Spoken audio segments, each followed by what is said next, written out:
And here's the fourth fallacy that I found in the book. And it's all masters were equally proficient at the same technical level all the time. There are a couple of limitations to the artist. For example, if you're going to go talk about Giotto, he was the first one to really depict somebody's back in a picture, because that was really taboo. That was shocking for its time. Giotto turning the backs on the audience to give a more three-dimensionality to the artwork. And of course, that's not a technical skill so much as a look, but I mean, the social attitudes at the time were you never show somebody's back facing the audience, and he broke that tradition, and that was the beginning of a slow evolution in the Renaissance art period. So the first example we have here is two portraits done by the same artist, Leonardo da Vinci, on pages 134 and 135. The first portrait is Ginevra da Vinci, and the second one, of course, is the Mona Lisa, very popular. Everybody recognizes this piece.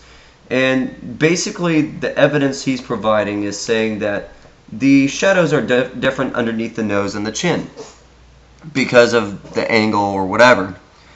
And the strong shadows indicates the difference between when he was around 21 to, the Mona Lisa that he took the rest of his life never really fully completing.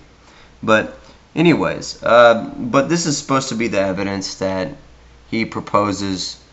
And another point that was made on page 136 faintly was the suggestion that the technique he developed, known as sfumato, basically the softness between the original portrait and then Mona Lisa.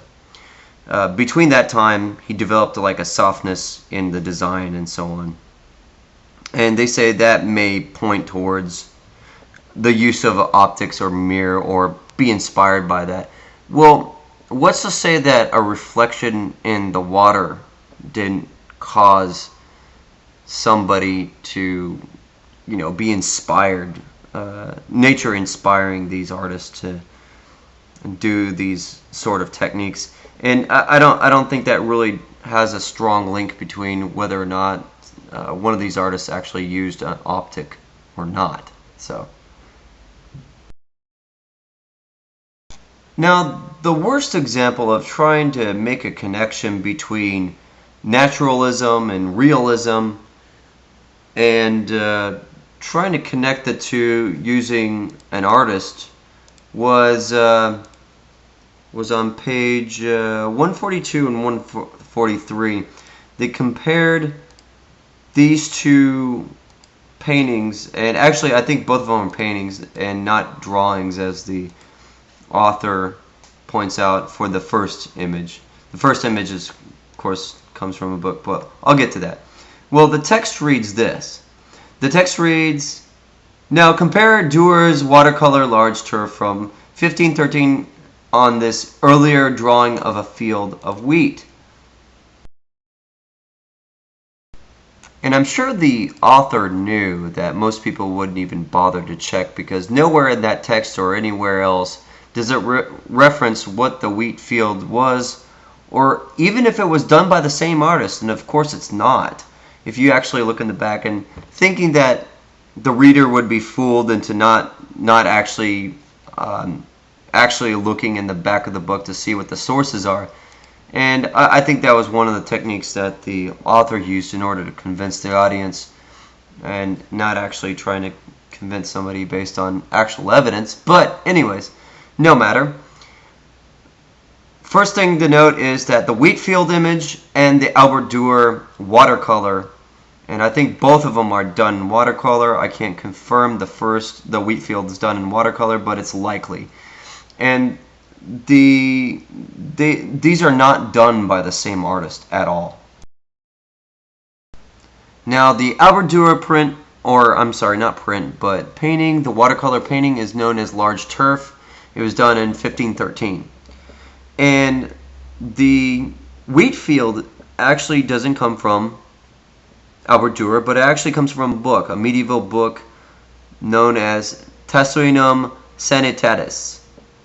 Now, the image was, they say in the source, in David Hockney's book, it says the book was done around 1300s. Wikipedia says it's 1450s. Okay, I'll go along with the later one, which is 1450s. Now, the difference between Albert Dürer's watercolor and the book is about 60 years. Let's just say it's 60 years for argument's sake, based on the evidence that I have.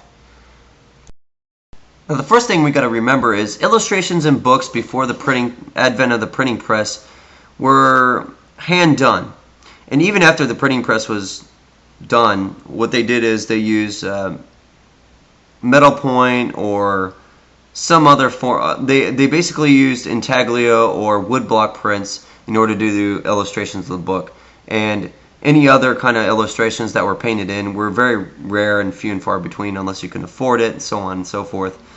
Basically what I'm saying is around this time there was these two brothers known as the Limburg brothers who did very, very fine illustrations for the Book of Hours. So if you guys look up the Limburg brothers, you know what I'm talking about. But the fascinating thing is what I'm about to tell you next.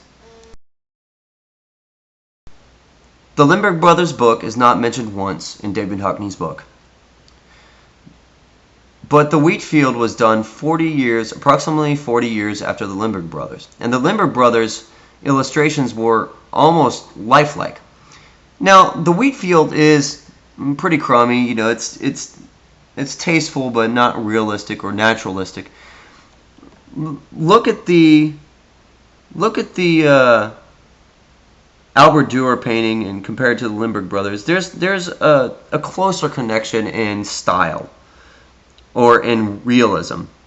But even then, you can't push for the case that, well, the Limburg brothers looks less realistic and Albert Dürer's definitely looks realistic, and therefore Albert Dürer must have used some kind of lens or contraption in order to advance his skill.